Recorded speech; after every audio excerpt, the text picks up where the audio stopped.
es que no lo puedo escribir. Yo no pensaba que iba a ver esto, que iba a vivir esto. Yo pensaba que me moriría sin que esto pasara y dirás, hombre, qué dramático. Sí, yo no pensaba que esto fuera posible.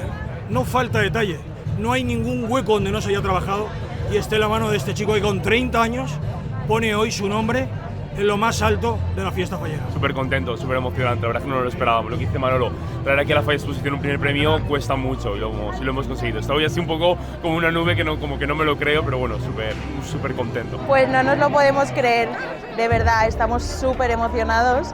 Teníamos muchísima ilusión y aún no nos lo podemos creer, estamos en una nube. Mira, el dragón está echando humo ahora.